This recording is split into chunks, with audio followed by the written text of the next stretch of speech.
Selanjutnya, kita akan mempelajari binary arithmetic atau aritmatika biner.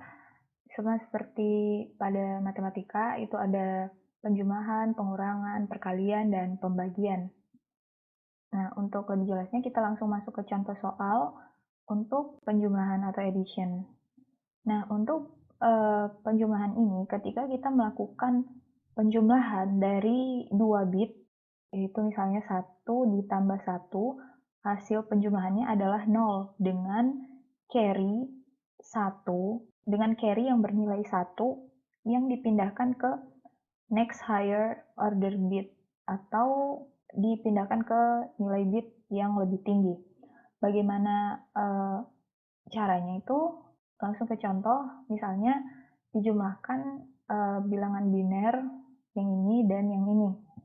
Maka caranya kita bisa menjumlahkan secara menurun. Kita buat seperti ini dengan penempatan masing-masing bagian itu sesuai dengan posisi bitnya. Nah, untuk penjumlahan kita mulai dari bagian yang paling belakang. Seperti yang dikatakan tadi, jika dijumlahkan 2 bit, 1 ditambah 1, maka hasil penjumlahannya adalah 0. Tapi dengan carry bernilai 1 untuk next higher order bit. Jadi untuk higher order bitnya bernilai ada carry di sini 1. Nah, untuk yang 1 ini dijumlahkan dengan 1 yang ini, maka 1 ditambah 1 hasilnya 0. Maka ada carry untuk next higher order bit bernilai 1. 1 ditambah 0 ditambah 0 hasilnya 1. Kemudian untuk bit berikutnya 1 ditambah 1 hasilnya 0, maka carry-nya di sini bernilai 1. Maka di sini ada 3 bit, ada 1 ditambah 1 ditambah 1, hasilnya adalah 1, tapi ada carry yang bernilai 1 lagi di sini, mana ditempati pada posisi 2/5 yang di sini.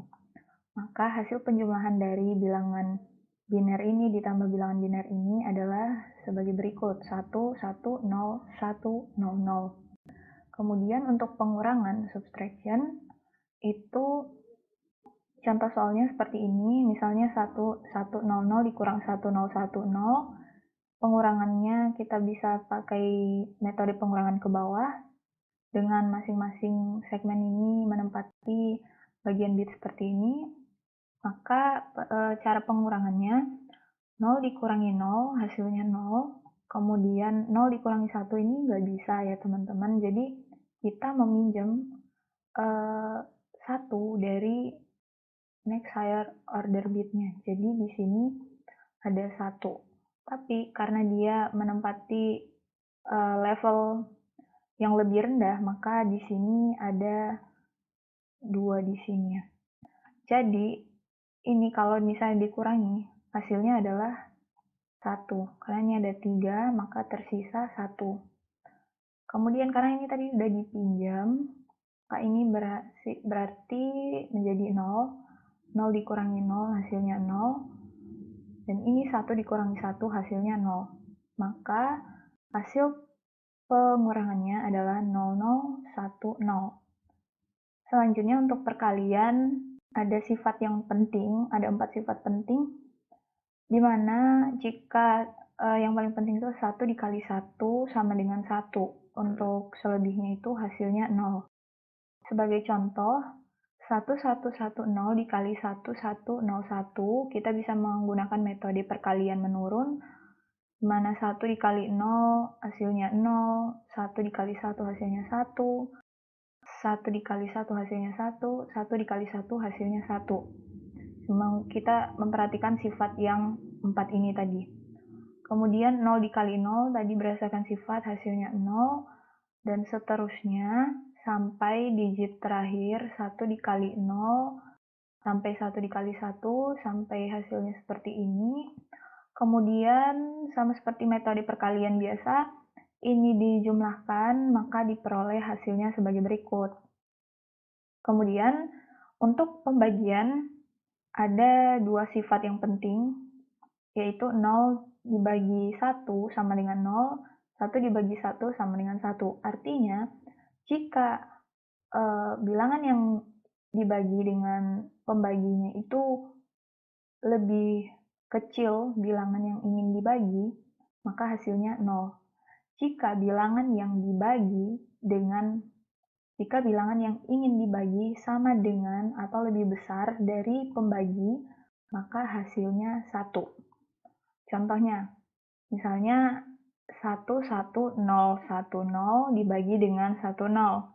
Kita perhatikan 2 digit pertama karena pembaginya itu 2 digit ya. Kita langsung perhatiin 2 digit pertama. 1 dibagi 10. 1 lebih besar dari 10, maka hasil baginya adalah 1. 1 dikali 10, hasilnya 10. Ini dikurangi, hasilnya 1. Kemudian 0 ini diturunkan, ini menjadi 10. 10 ini lebih besar atau sama dengan 10, maka hasil baginya 1. 1 dikali 10, ini 10, hasilnya 0, maka kita langsung turunkan saja ini, menjadi 1. 1 dibagi 10 kan hasilnya 0 di sini. Maka kita bisa langsung aja juga turunin ini. Jadi ini 10, tapi ini 0-nya tetap kita tuliskan. Ini 10 dibagi 10, hasilnya 1. 1 dikali 10, hasilnya 10. Dan kalau ini dikurangi, hasilnya 0. Maka hasil pembagiannya adalah sebagai berikut. Selanjutnya kita masuk ke gerbang logika. Dalam rangkaian digital itu ada beberapa gerbang logika dasar yang penting yang perlu kita ketahui. Yang pertama adalah gerbang logika NOT. Gerbang logika NOT ini adalah gerbang logika yang mana outputnya itu adalah kebalikan dari input. Jadi simbolnya itu seperti ini, biasanya ditandai dengan adanya bulatan di depan, bulatan seperti ini. Dia akan mengkonversi output kebalikan dari input. Ekspresinya seperti ini, biasanya ada bar di atas hurufnya ya teman-teman. Misalnya ada ya bar. Nah, untuk tabel kebenaran, ini adalah tabel kebenarannya, misalnya inputnya 0, outputnya kebalikan dari 0 yaitu 1. Misalnya inputnya 1, outputnya kebalikan dari 1 yaitu 0. Selanjutnya, gerbang logika yang kedua adalah gerbang logika AND. Jadi bentuk gerbang logikanya, gambarnya seperti ini. Bisa ada 2 atau lebih input, tapi di sini contohnya ada 2 input dengan ekspresinya biasanya perkalian A kali B, A dot B.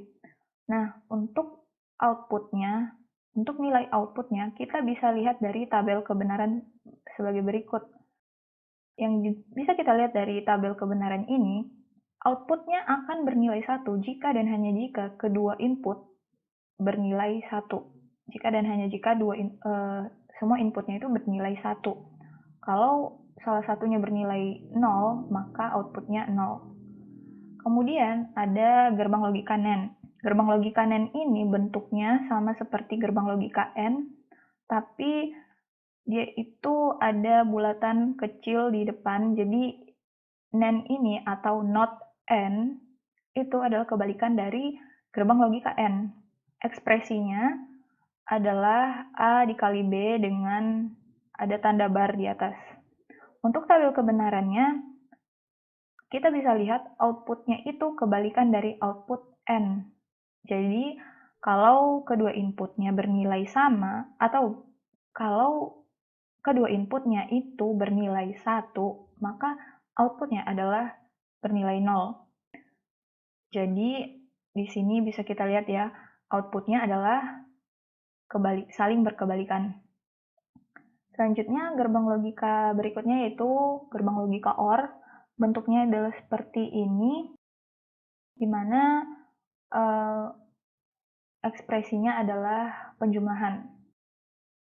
Nah, untuk tabel kebenarannya sendiri, outputnya akan bernilai 1 jika salah satu atau kedua input bernilai 1. Ada yang bernilai 1.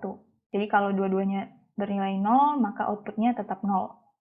Kemudian gerbang logika berikutnya adalah gerbang logika NOR. Itu sama seperti OR, tapi ada tanda bulatan di depan, maka ekspresinya itu adalah not OR. Jadi A plus B dengan ada bar di atas not. Nah, untuk tabel kebenarannya itu kebalikan dari OR. Jadi outputnya akan bernilai 0 kalau misalnya input salah satu input atau kedua inputnya ada yang bernilai 1. Jadi kalau misalnya inputnya dua-duanya itu bernilai 0, maka outputnya 1. Selanjutnya ada gerbang logika SOR. Gerbang logika ini bentuknya seperti ini, dan ekspresinya adalah A plus A SOR B. Ini ekspresinya simbolnya seperti ini. Atau bisa juga disimbolkan seperti ini. Ada di buku juga. Nah, untuk tabel kebenarannya, kalau misalnya kedua input bernilai sama, misalnya sama-sama 0 atau bernilai sama-sama 1, maka outputnya 0. Kalau berbeda salah satu, maka outputnya bernilai 1. Nah, bagaimana contoh penerapan dari gerbang logika itu dalam soal? Misalnya, gerbang logika yang sebelumnya tadi bisa dikombinasikan, jadi disesuaikan tergantung tujuan. Nah, misalnya ada kombinasi gerbang logika seperti ini. Nah, misalnya untuk ditanya nih, bagaimana untuk output dari D.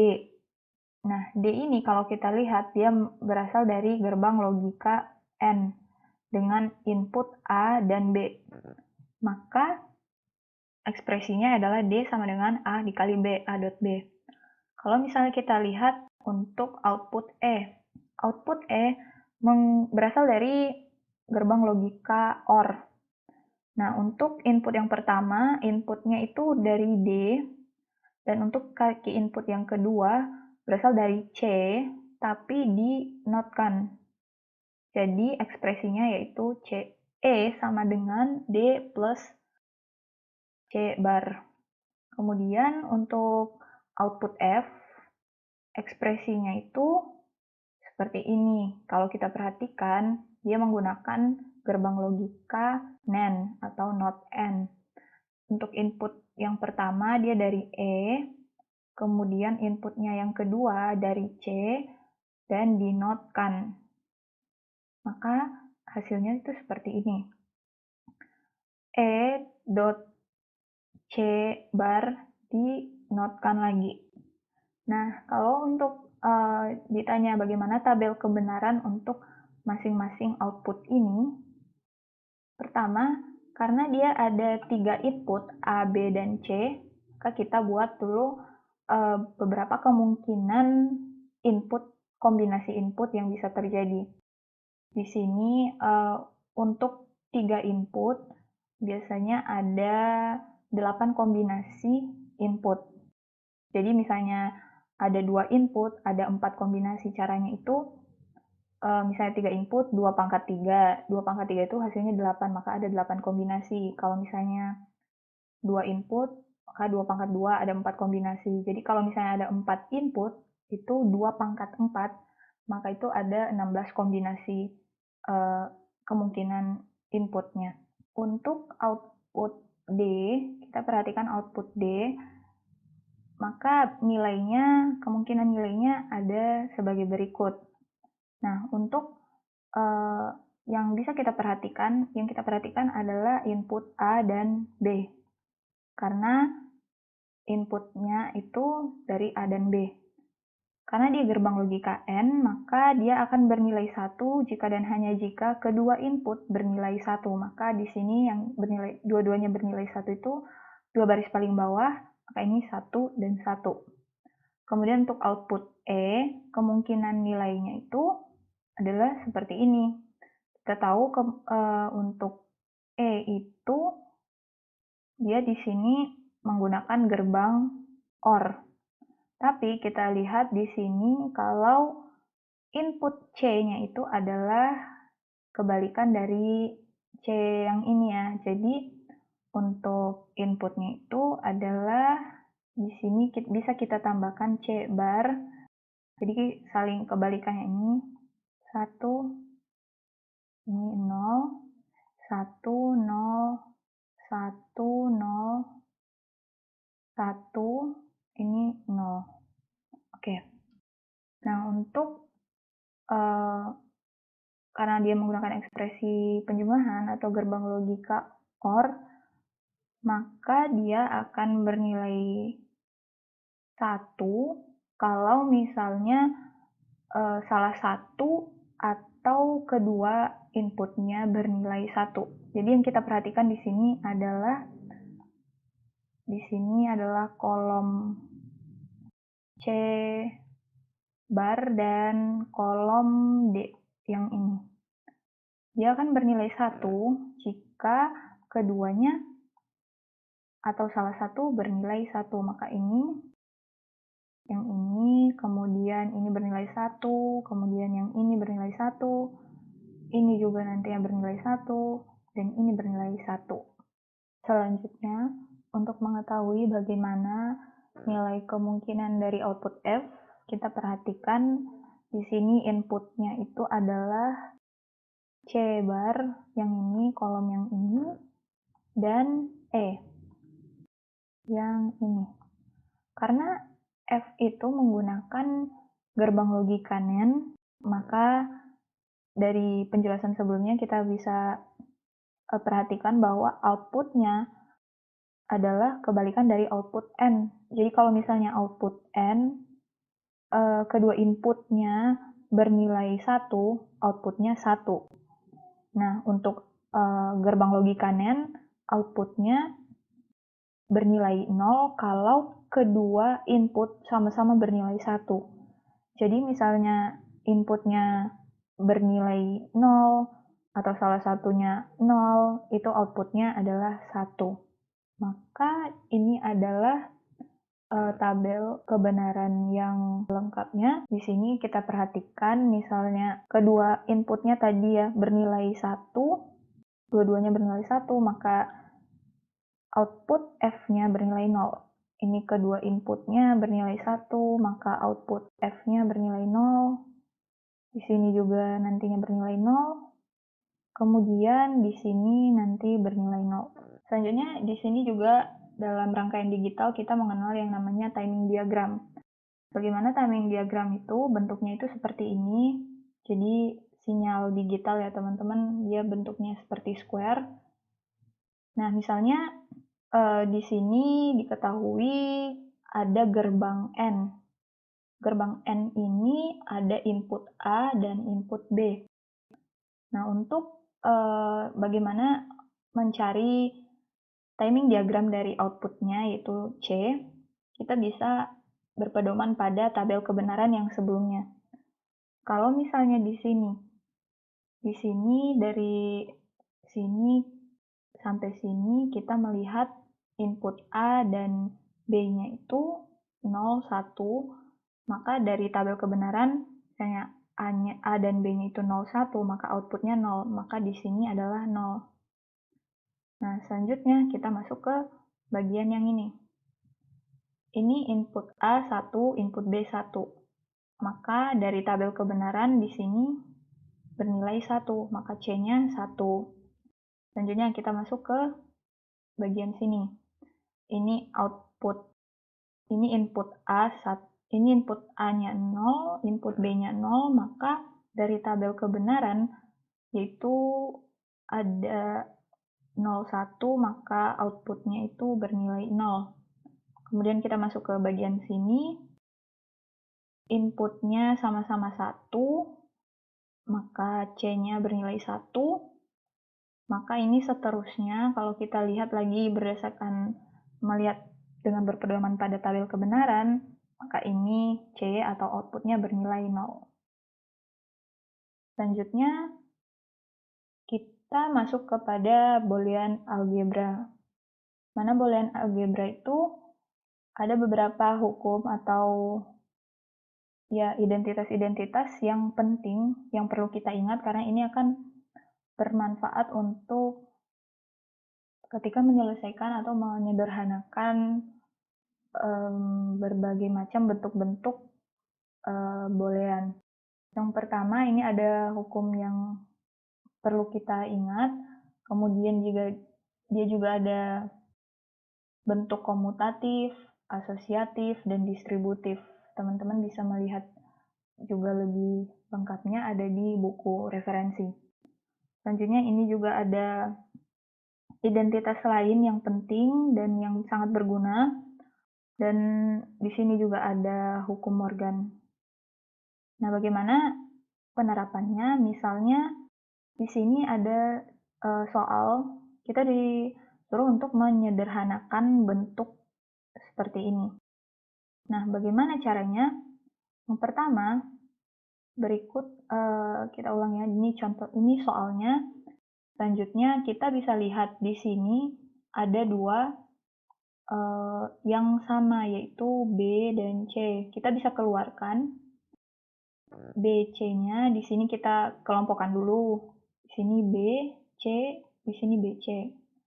Nah, ini kita bisa keluarkan jadi di sini, dan di sini jadi A plus 1. Karena kalau misalnya kita kalikan ini, dan ini kita kalikan ke sini, akan kembali ke bentuk awalnya. Di sini kita lihat bahwa A plus 1 ini di tabel identitasnya tadi sama dengan 1. Yang ini. Maka, ini sama saja dengan, kalau misalnya 1 dikali BC, hasilnya BC. Nah, di plus dengan AB. Maka ini adalah bentuk yang sederhana. Kemudian ini masih bisa disederhanakan lagi dengan mengeluarkan B-nya. Maka hasil yang paling sederhananya adalah seperti ini. Selanjutnya ada juga berbagai macam bentuk ekspresi boolean. Yang pertama ada fungsi minterm, di mana biasa juga disebut dengan bentuk SOP atau sum of product atau penjumlahan dari perkalian. Contohnya seperti ini. Jadi ini ada bentuk perkalian, dijumlahkan, perkalian, dijumlahkan, perkalian. Jadi sum of product. Dan bentuk kedua adalah max term function. Biasa juga disebut dengan POS atau product of sum. Jadi perkalian dari penjumlahan. Jadi misalnya ini penjumlahan kemudian dikalikan dengan penjumlahan lainnya. Nah, untuk bentuk-bentuk boolean tadi ada yang disebut dengan bentuk standar SOP dan ada bentuk non-standar. Nah, di sini bagaimana sih contoh bentuk standar SOP?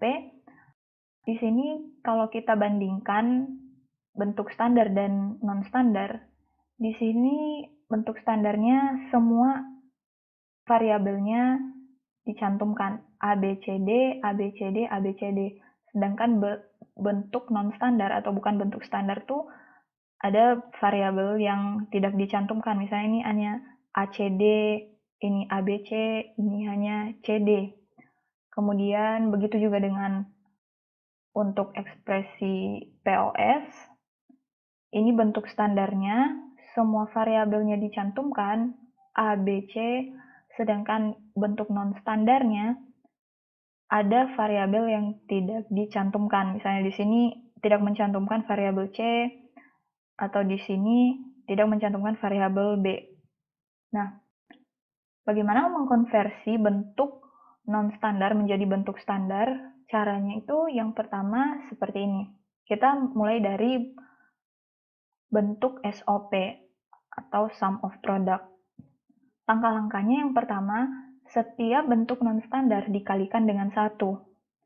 Kemudian angka 1 itu digantikan dengan variabel yang hilang dan komplemennya. Misalnya variabel yang hilang tuh variabel A. Gantikan dengan A plus komplemen A itu A bar sama dengan 1.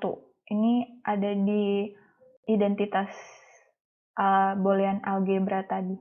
Kemudian kita aplikasikan aturan yang seperti ini. Jadi B dikali A plus A bar. Jadi ini B dikali A, B dikali A bar. Hasilnya AB A bar B. Nah, bagaimana contoh soalnya? Misalnya di sini contohnya ada ekspresi boolean seperti ini. Dari soal ini kita bisa lihat bahwa ini bukan bentuk standar ya, karena masih ada bagian atau kelompok yang tidak lengkap. Misalnya kelompok pertama ini tidak ada variabel D, dan kelompok kedua ini tidak ada variabel C dan D. Sedangkan kelompok yang ketiga ini udah lengkap A, B, C, D. Nah, untuk solusinya yang pertama, kita melengkapi bentuk yang pertama, yaitu yang ini. Yang langkah pertama tadi adalah kita mengkalikan dengan 1. Nah, 1 ini kita gantikan dengan variabel yang hilang tadi, variabel yang nggak lengkap, yaitu variabel D dan komplemennya, yaitu D bar. Kemudian ini dikalikan ke sini, kemudian ini di sini, maka hasilnya seperti ini. Kemudian untuk bentuk yang kedua, yaitu yang ini, sama juga dikalikan dengan 1. Langkah pertama dikalikan dengan 1, kemudian 1 itu digantikan dengan variabel yang hilang, C, dan C bar komplemennya, maka bentuknya seperti ini. Namun ini masih belum standar, masih belum lengkap juga, karena belum ada variabel D. Maka sama-sama kita kalikan dengan 1 lagi dan gantikan dengan D plus D bar. Hasilnya seperti ini. Kemudian ini untuk yang ini, kemudian yang ini untuk yang ini. Masing-masing dikalikan D ditambah D bar. Maka hasilnya seperti ini. Selanjutnya, untuk bentuk standar dari soal tadi adalah seperti ini. Jadi, semua yang ini dan yang ini dijumlahkan, maka diperoleh hasilnya seperti ini. Kemudian, ini adalah langkah-langkah untuk mengkonversi bentuk non-standar dari POS menjadi bentuk standarnya. Yang pertama, setiap bentuk non-standar ditambahkan dengan 0 dan gantikan 0 dengan variabel yang hilang dan komplemennya. Dari identitas boolean algebra yang di awal sudah disebutkan tadi bahwa A dikalikan dengan komplemennya sendiri, hasilnya 0.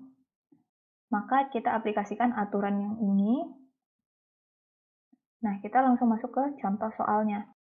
Misalnya di sini ada soal seperti ini. Nah, bagian yang nggak lengkap tuh, yang bagian pertama ini belum ada variabel D, dan bagian yang kedua ini nggak ada variabel A. Maka untuk mengubahnya ke bentuk standar yang pertama, kita mulai dari kelompok yang pertama. Nah, kita tambahkan dengan 0. 0 ini kita ubah jadi D dikali komplemennya itu D bar.